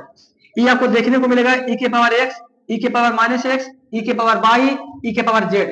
इस तरह फंक्शन अगर क्वेश्चन में दिखाई देता है तो इसको ना तो यूनिट होगा, ना ही बीमा होगा, ना ही मात्रक होगा। जय हिंद। सेकंड क्या बोलता है? पाई। अब पाई समझा करते हैं 22/7 3.14। संख्या मतलब सर 1 2 3 4 डॉट डॉट। मतलब कि अगर क्वेश्चन के अंदर आपको दिखाई दे कि कोई भी संख्या हो 1 2 3 4, बस बोलेंगे ना तो मात्रक ना ही बीमा होगा। तीसरा संख्या हो गया। चौथा ट्रिगोमेट्रिक रेशियो फंक्शन, प्रतिलोम ट्रिगोमेट्रिक फंक्शन त्रिकोणमितीय फलन। ये क्या होता है sir? Sine theta cos theta. इसे जो 6 प्रकार के ट्रिगोमेट्रिक रेशियो होते हैं, sine theta, cos theta, tan theta, cot theta, sec theta, cosec theta, जो 6 को ट्रिगोमेट्रिक रेशियो होते हैं उसका ना तो बीमा होता है और ना ही मात्रक होता है। ठीक है सर। प्योर नंबर क्या होता है? जैसे आप लोग क्लास 11th के अंदर पढ़े होंगे रिफ्रैक्टिव इंडेक्स अपवर्तनांक, पढ़े होंगे ना कि सर जैसे कि एयर है, एयर का रिफ्रैक्टिव इंडेक्स 1 होगा, वाटर का 1.33 होगा, जैसे ग्लास का 1.55 होगा, जैसे बोला डायमंड का 2.42 होता है। इस प्रकार के फंक्शन होते हैं बोलते हैं प्योर नंबर। तो होता क्या है सर? समझो यहां पे म्यू बराबर जिसको निकालना है, मैं जिस माध्यम का निकालना है उसको ऊपर करेंगे और हमेशा माध्यम के सापेक्ष यानी वायु के सापेक्ष करते हैं। जिसको निकालना है उसको ऊपर, जिसको निकालना है ऊपर, जिस माध्यम का निकालते हैं तो ऊपर, जिस माध्यम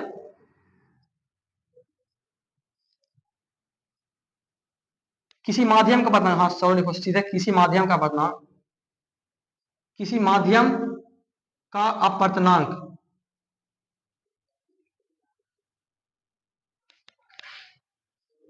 किसी माध्यम का अपवर्तनांक, किसी माध्यम का अपवर्तनांक नांक बाटा वायु का अपवर्तनांक, वायु या निर्वात लिखना।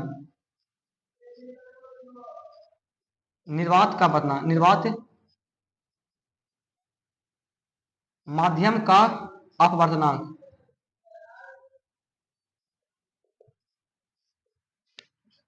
बताओ, वहां पे भी वही माध्यम है, यहाँ भी माध्यम है, माध्यम जब कट जाएगा तो क्या आएगा, बन आएगा।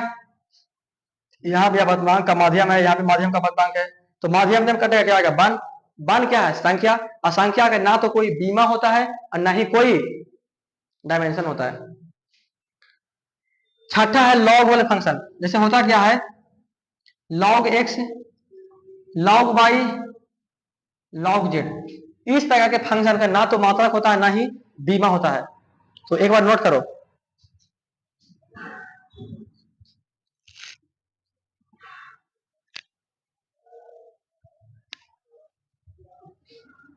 नोट कर लिए? Yes sir. तो बता दें? Yes sir.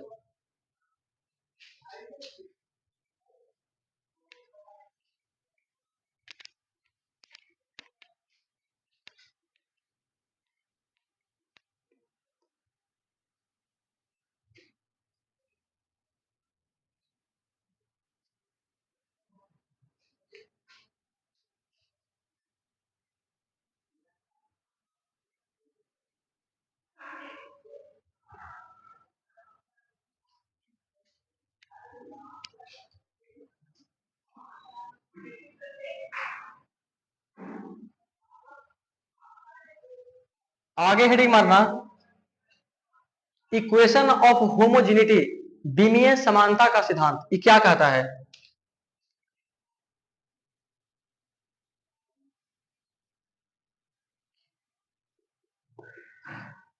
Equation of homogeneity,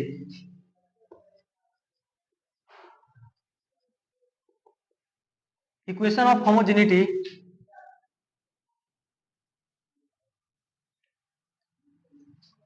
equation of homogeneity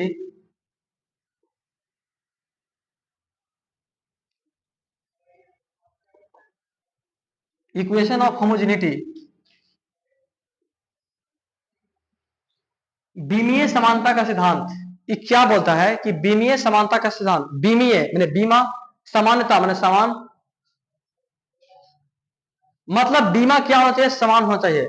जैसे सर मैंने बोला कि v बराबर u प्लस का 80 होता है, v बराबर u प्लस का 80 होता है, तो v क्या, वेलोसिटी, वेलोसिटी का डायमेंशन होता है l t के पावर -1।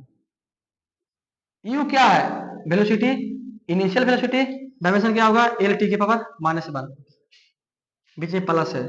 a क्या है, त्वरण का बीमा होता है l t के पावर -2, t क्या है, t। सोल्व करो तो एल टी के पावर -1 बराबर एल टी के पावर -1 प्लस होगा एल टी के पावर -1। तो बताओ भाई, यहाँ पे मतलब ए बीमा, ए बीमा, ए बीमा, क्या तुमको घूर घूर कर देखने पर सारे के सारे बीमा तुमको समान दिख रहा है? क्या बोलेंगे, हाँ सर सारे बीमा क्या दिख रहे हैं, समान दिख रहे हैं। तो क्या बोलेंगे, तो विमीय समानता का सिद्धांत कहता है कि अगर किसी भी टर्मिनोलॉजी, किसी भी इक्वेशन के अंदर अगर सारे टर्म के डायमेंशन बराबर है, उसी को बोलते हैं equation of homogeneity.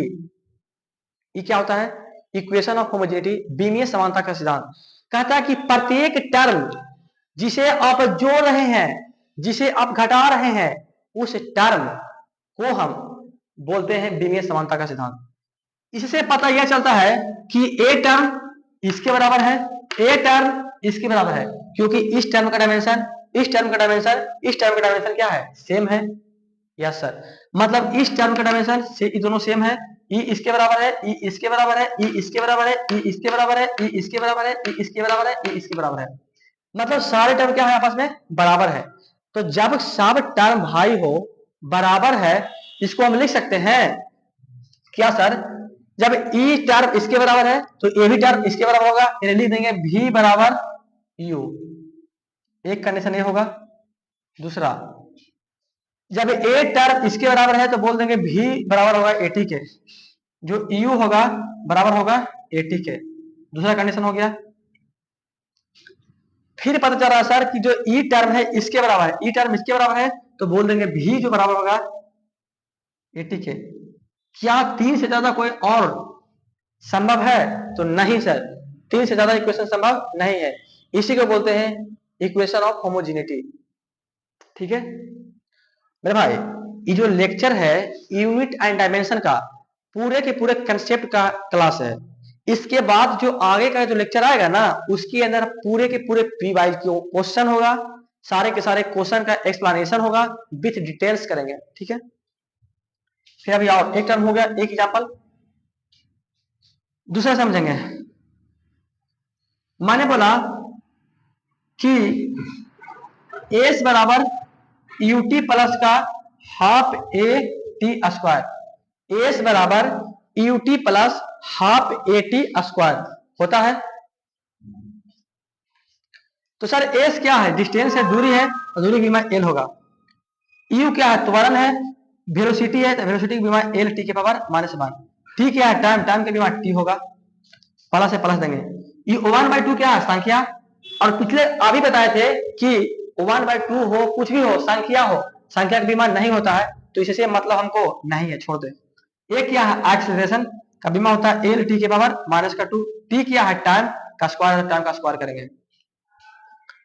E T से कटेगा, ई टी से कटेगा तो बचेगा एल बराबर एल बराबर एल। यानी कि ई टर्म इसके बराबर है, ई टर्म इसके बराबर है, ई टर्म इसके बराबर है। तो हम लिख सकते हैं क्या सर, कि जो एस बराबर होगा यूटी के बराबर होगा, एक कंडीशन। दूसरा यूटी बराबर होगा, यूटी बराबर होगा 1/2 एटी स्क्वायर के बराबर होगा। यहाँ पे संख्या नहीं भी लिखेंगे तो कोई दिक्कत नहीं है। उसके बाद सर जो यूटी बराबर होगा, बराबर होगा, ये तो कर दिया ना, हाँ सर, तो एस को बराबर कर दो। अब जो एस बराबर होगा 1/2 एटी स्क्वायर के बराबर होगा। कृपया इतना फोटो खींचे, या तो स्क्रीन शॉट लें या तो कॉपी में राइट डाउन करें। समझ गए? हाँ सर। फिर आगे का देखो, तीसरा देखना, भी स्क्वायर बराबर यू स्क्वायर प्लस का 2as, भी स्क्वायर बराबर यू स्क्वायर प्लस का 2as होगा। भी क्या? वेलोसिटी, वेलोसिटी की डायमेंशन होता है एल टी के पावर -1, स्क्वायर करेंगे, बराबर बराबर देंगे। यू क्या? वेलोसिटी डायमेंशन होगा एल टी के पावर -1, इसका क्या करेंगे? स्क्वायर करेंगे, प्लस से प्लस देंगे। टू क्या है? संख्या, संख्या का बीमा नहीं होता, छोड़ दो। ए क्या है? त्वरण, एल टी के पावर -2। एस क्या है? दूरी का बीमा एल होगा। सोल्व करो तो स्क्वायर है तो क्या होगा? एल स्क्वायर टी के पावर -2 होगा, बराबर एल स्क्वायर टी के पावर -2, क्योंकि पावर को पावर गुना होगा, +2 एल गुना एल, एल स्क्वायर टी के पावर -2। यानी ई टर्म इसके बराबर है, ई टर्म इसके बराबर है सर। तब बोल सकते हैं जो भी स्क्वायर बराबर होगा यू स्क्वायर के बराबर होगा। दूसरा यू स्क्वायर जो बराबर होगा 2as के बराबर होगा।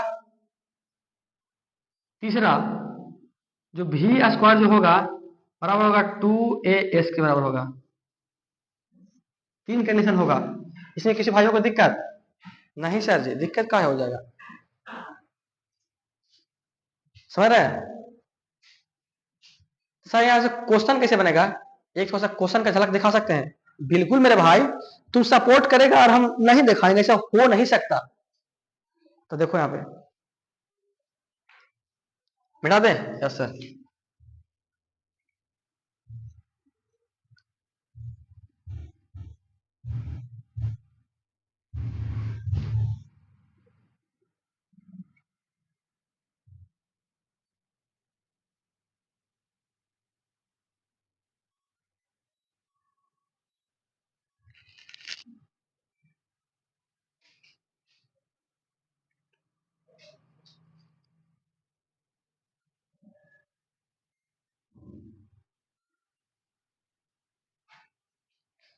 तो क्वेश्चन है, इक्वेशन ऑफ होमोजेनिटी के बेस पर if x equal to A T square plus का बी भी स्क्वायर, भी square where x is distance, distance in kilometre, kilometre,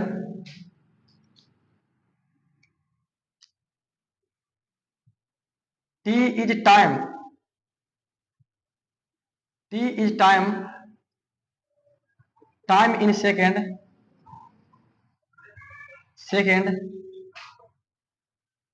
and v is velocity, v is velocity. Hindi वाला है लिखना कि यदि x बराबर at स्क्वायर प्लस बी भी स्क्वायर, बी भी स्क्वायर है, जहां x दूरी है किलोमीटर में, x दूरी है किलोमीटर में, t समय है सेकंड में, और v क्या है, वेलोसिटी है। तो इसका यूनिट ज्ञात करें। Then find unit and dimension, बड़ा भाग क्या होगा। तो इसका मात्रक और बीमा ज्ञात करें। एक बार क्वेश्चन फिर सुनना। यदि x बराबर at स्क्वायर प्लस बी भी स्क्वायर है, जहां x दूरी है किलोमीटर में, t समय है सेकंड में, और v वेलोसिटी है, तब मात्रक और बीमा ज्ञात करें। तो अभी पढ़ा रहे थे इक्वेशन ऑफ होमोजेनिटी। ये कहता है कि प्रत्येक टर्म को जोड़ सकते हैं। तब लिखना किसका, find the unit and dimension of A and B. Hindi वाले क्वेश्चन लिखना, यदि x बराबर at स्क्वायर प्लस बी भी स्क्वायर है, जहां x दूरी है किलोमीटर में, t समय है सेकंड में, और v वेग है, तब a और b का मात्रक और बीमा ज्ञात करें। तब बोलता है इक्वेशन ऑफ होमोजेनिटी, कहता है कि प्रत्येक टर्म को जो, जिस टर्म को जोड़ा या घटाया जाता है, उस टर्म को आप बराबर कर सकते हैं। यानी जो x होगा इसके बराबर होगा, e इसके बराबर होगा, e इसके बराबर होगा। तो हमको किसका निकालना है, a का मान, b का मान। तो x बराबर हो जाएगा at स्क्वायर होगा, हो जाएगा। x किसमें है, किलोमीटर में, इसमें है किलोमीटर में, तो हो जाएगा x बटा टी स्क्वायर बराबर क्या हो जाएगा, a। पूछेगा इसका यूनिट, तो x क्या है, दूरी है किसमें, किलोमीटर में, तो लिखेंगे किलोमीटर।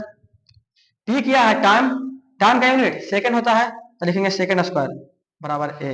अगर पूछता है a का यूनिट, तो किलोमीटर पर सेकंड स्क्वायर, किलोमीटर पर सेकंड स्क्वायर हो जाएगा, किलोमीटर पर सेकंड स्क्वायर। यानी a का जो यूनिट होगा, यूनिट ऑफ a का मात्रक जो होगा किलोमीटर पर सेकंड स्क्वायर होगा। ठीक है। अगर पूछेगा dimension, dimension of A, kilometre क्या है, दूरी है ना, तो दूरी की बीमा एल होता है। टी क्या है, टाइम है ना, तो बटा में है तो ऊपर जाएगा, तो टी के पावर माइनस का 2 हो जाएगा, एल टी की पावर -2। ठीक है। हाँ, फिर पूछ रहा है बी का, तो बी कहां पे, यहां पे है, तो ले आओ इधर।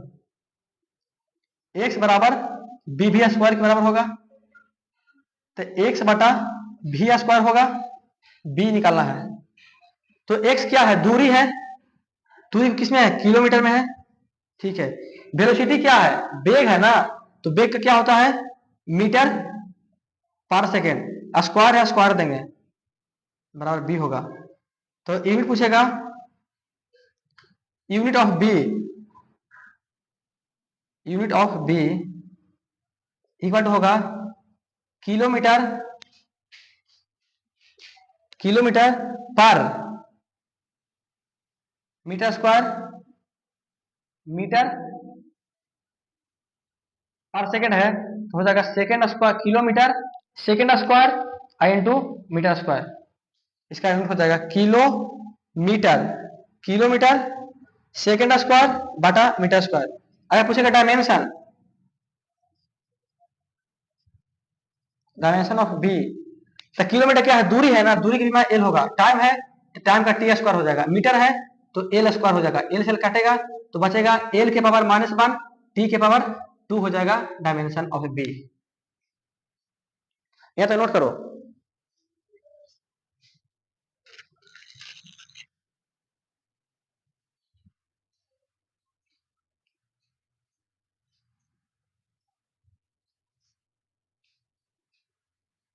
तो दोस्तों प्लीज भाई आप लोग से विनम्र निवेदन है कि कमेंट करके जरूर बताएं कि वीडियो कैसा लगा, क्योंकि जब तक आप कमेंट नहीं कर पाएंगे कि अगर वीडियो अच्छा लगा तो अच्छा कमेंट करेंगे, बुरा लगा तो बुरा कमेंट करेंगे, क्योंकि जब आप कमेंट करेंगे तो हमको एनर्जी मिलेगा। क्या मिलेगा? हमको एनर्जी।